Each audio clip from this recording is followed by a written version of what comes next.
Imagine being 6 years old, barely tall enough to reach a table, and already forced to marry a man old enough to be your father or your king. This isn't fiction. This is the twisted reality of one of England's most forgotten queens. A child bride thrown into the vicious politics of monarchy, power, and betrayal. She was married to a 29-year-old ruler before she could even write her own name.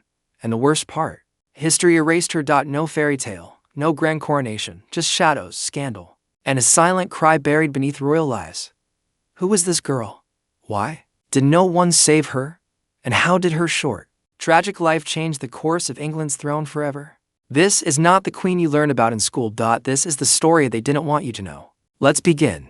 Long before the modern world even thought to question royal customs, a deal was being made behind closed palace doors. One that would decide the fate of a little girl who should have been playing with toys, not signing marriage contracts. The year was 1174. The man at the center of it all, William II of Sicily, 29 years old, powerful, and desperate. He was known as William the Good, but in reality, he was anything but good when it came to what happened next. His eyes weren't set on just any noble bride. No. William had his sights set on Joan of England, the 6-year-old daughter of King Henry II and the legendary Eleanor of Aquitaine. That's right, Joan was royalty from birth. But it didn't matter. In those times, even the highest-born daughters were pawns on a political chessboard. And this particular move was meant to secure Sicily's alliance with England, patching up fragile relationships between Catholic kingdoms, and securing legitimacy in the eyes of the Pope. So, what do two kings do when one wants an alliance and the other wants power? They trade a child. Back in England, Joan was far too young to understand what was coming. Raised under the shadow of two of the most powerful figures in medieval history, she was surrounded by wealth, politics, and whispers of rebellion.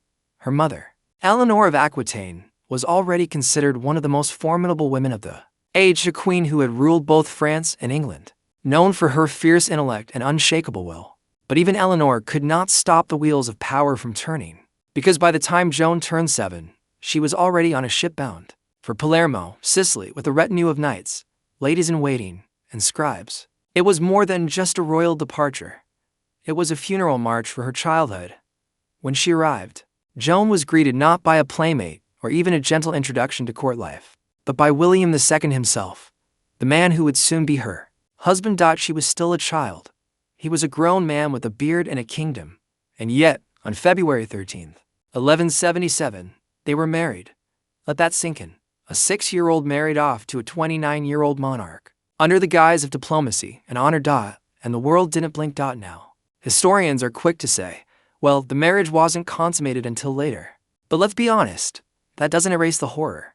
Joan's identity, her fate, her body, and her legacy were sealed in a royal document long before she could say the word consent. And while most girls her age were learning to read nursery rhymes, Joan was learning court etiquette, how to speak Latin, and how to survive in a palace where every glance could be a threat, and every ally could become an enemy. William, for his part, was not known for cruelty. In fact, some records suggest he treated Joan with respect and ensured she was educated, clothed in the finest fabrics, and displayed proudly as Queen of Sicily. But does that undo the damage? Not even close, because power imbalance is still power abuse, no matter how silken the robes or gold the crown. And while Joan's marriage was meant to be a bridge between kingdoms, it became something far more dangerous, a trap, because once she was in Sicily, she was no longer England's daughter. She was William's queen, and that came with a price. As the years passed, Joan remained stuck in this in-between world. Not quite a child anymore, not fully a woman, and never truly free. Historians rarely mention her influence. Her voice was buried beneath papal letters and military campaigns. And while queens were often expected to serve as ceremonial figureheads, Joan's existence was even more invisible than most. She had no real power, no say in politics, no claim to Sicily's throne beyond William. She was a name on a royal charter, and little else. But things began to shift. By the time she turned 19, Joan had spent over a decade in a foreign court. She had grown into a poised, multilingual royal figure, still young, but far more aware than before. She and William never had children, and whispers began to circulate. Was the marriage ever consummated? Was William sterile, or had Joan suffered in silence through miscarriages, infertility, or even worse, secret punishments for failing to produce an heir? Records are conveniently silent on that part. But then, William died, just like that. Joan was a widow at 23, with no children, no power, and no kingdom. The court that once celebrated her rival now saw her as an expendable liability, a foreign queen with no blood ties to Sicily's future. And so they locked her up. Yes, the Queen of Sicily was thrown into confinement by her late husband's successor. Her royal title didn't save her. Her English bloodline meant nothing. She was a widowed chess piece, no longer useful. But what they didn't expect was that Joan had her mother's fire. She wouldn't die quietly. While in prison, Joan secretly sent word to her brother, King Richard the Lionheart, who had just taken the English crown after Henry II's death. And when Richard heard what had been done to his sister, he sailed straight to Sicily. With warships, he marched into Palermo and demanded her release, threatening to burn the city to the ground if she wasn't freed. And they listened. Because Richard wasn't just any king. He was a crusader, a warrior, and a man willing to wage war for his sister's honor. Joan was rescued from her gilded cage, and for the first time in over a decade, she was free. But freedom came with scars. And Joan's next chapter would be just as tragic. Joan of England should have returned home in triumph. Her brother, King Richard the Lionheart, had risked international conflict to rescue her from political imprisonment in Sicily. After nearly 15 years of being used as a pawn in foreign courts, Joan was finally free to write her own story. But what do you do when the world you were freed into has no place for you? Joan was now a widow, a foreign queen without land, without power, and worst of all, without an heir. In a world that judged women by their utility to men, Joan was now seen as damaged goods. Still, Richard had plans. He brought her with him on the Third Crusade, a massive military expedition aimed at reclaiming Jerusalem from Saladin. Now picture this, a woman, royal in name, but war-hardened in spirit, riding among knights and warriors, sailing toward the Holy Land. This wasn't normal. No other woman of her stature joined a crusade. In such a role, most queens stayed home, managing castles and waiting for letters. Joan was out there, risking her life on foreign battlefields, standing beside a brother known for his ruthless sword and iron will. But Richard wasn't just protecting her, he had a scheme in mind. He wanted Joan to marry again. And this time, his choice was Aladil, the Muslim brother of Saladin himself. Yes, you read that right. Richard the Lionheart proposed that his Christian sister marry a Muslim prince to seal peace between warring empires. It would have been one of the boldest, most controversial unions in medieval history, bridging faiths, cultures, and centuries of hatred in one royal move. But it never happened, because Aladil refused, because Joan refused, and because Europe would have exploded if a king tried to marry his sister to the enemy. Joan wasn't a woman willing to be repackaged again. And after surviving her first royal entrapment, she wasn't about to walk into another. So Richard gave up the plan. But what now? Joan couldn't just be a bystander. And yet, she had nowhere to go. She had no castle, no lands of her own, and no peace eventually. Richard arranged a more politically acceptable marriage to Raymond VI, Count of Toulouse. This time, Joan had more say. She was older, wiser, and she agreed. They married in 1196, and for a time, it seemed like Joan might finally find stability. Raymond gave her the title Countess of Toulouse, one of the most contested and powerful regions in France. She even bore him to children, proving the rumors of infertility false. But peace is never permanent for a woman with a cursed past. The people of Toulouse did not trust Joan. She was English royalty, linked to the Plantagenets, a family known for their ruthless expansion across Europe. Locals viewed her with suspicion, and even her own husband was more loyal to his lands than to her. Their marriage became strained, marked by political tension and emotional distance. And Joan was once again alone in a foreign court. History repeated itself, only this time Joan wasn't a child. She was a survivor, a seasoned queen who had learned to read danger in a room long before it arrived. So, when rebellion broke out in Toulouse and church power clashed with her husband's rule, Joan chose her side. Not Raymond's, not the nobles, but the churches. That's right. Joan fled her husband's court and took sanctuary in a nunnery, choosing faith over politics, peace over palace. She had lived a life of royal manipulation. Now, she wanted salvation, but she wouldn't find peace there either, because Joan was pregnant, and the journey to the abbey, full of stress, exhaustion, and spiritual turmoil, took its toll. The nuns tried to care for her, but Joan was bleeding, weak, and fading fast.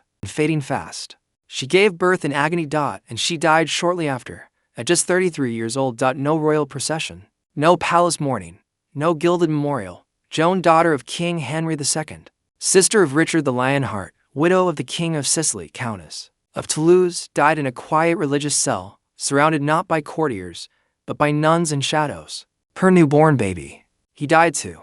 And just like that, Joan's lineage, legacy, and name were erased. Let's pause for a moment, because this is where most textbooks end, if they even mention Joan at all. It's a footnote, a marriage alliance, a queen without children, a minor figure. But now that we've laid out the facts, that narrative crumbles. Joan wasn't minor. She was trapped, she was resilient, she was targeted, used, erased, and forgotten. Her marriages were battlefields. Her womb was a political tool. Her pain was state business.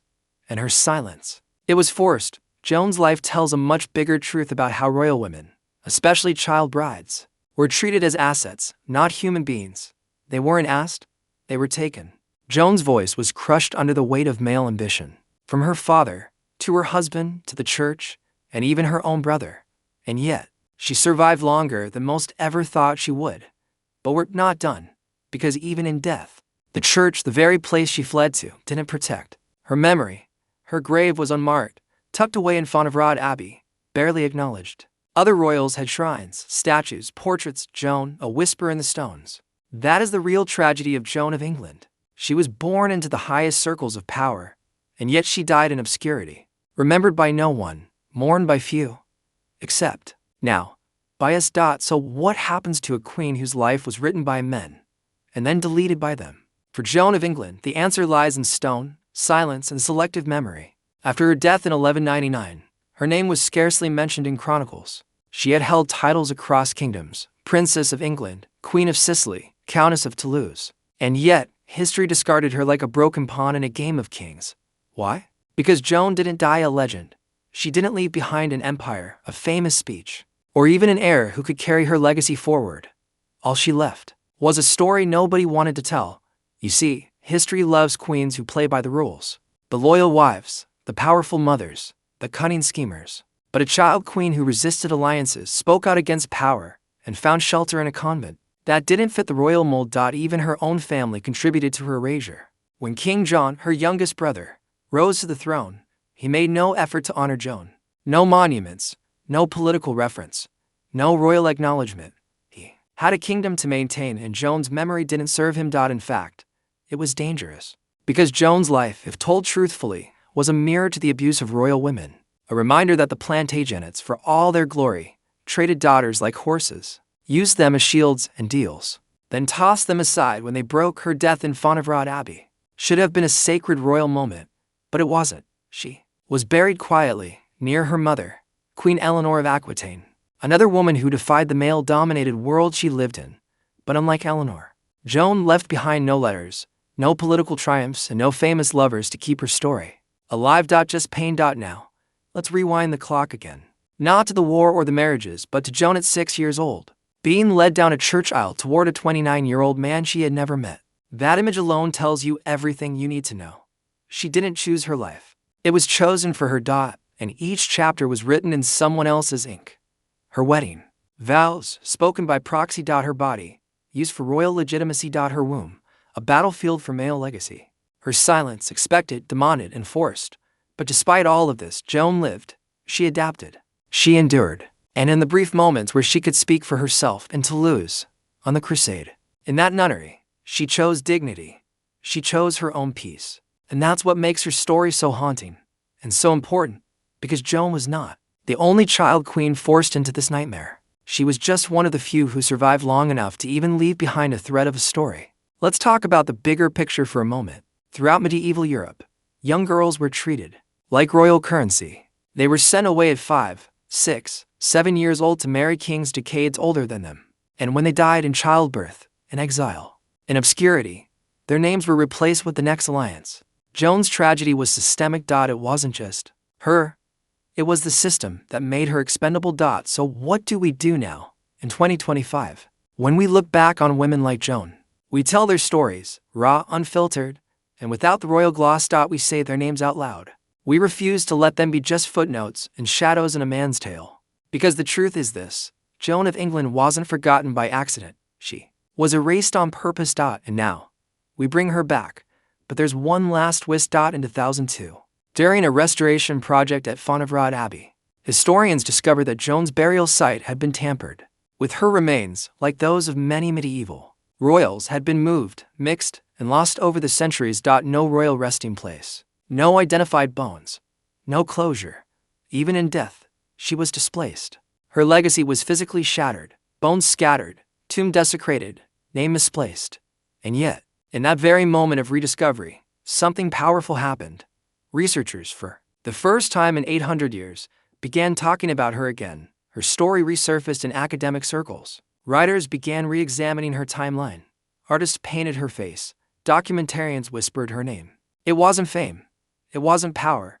But it was a resurrection. Joan had returned. Not in palaces, but in pages. Not on thrones, but in truth. So let's ask one final question. What would Joan say if she could see how the world remembers her now? She might not recognize the historians or YouTube thumbnails. She wouldn't understand our tech or culture. But she would understand one thing: justice delayed is still justice. And telling her story now in all its horror and heartbreak is an act of defiance against centuries of silence. Let her name be spoken. Let her pain be known. Let the next girl who walks into a trap disguised as royalty know she's not alone. Because somewhere, buried in an abbey without a marker, lies a queen whose life was taken, twisted, and tossed aside. But not anymore. Now, we remember Joan of England, the queen they tried to forget, but couldn't erase forever.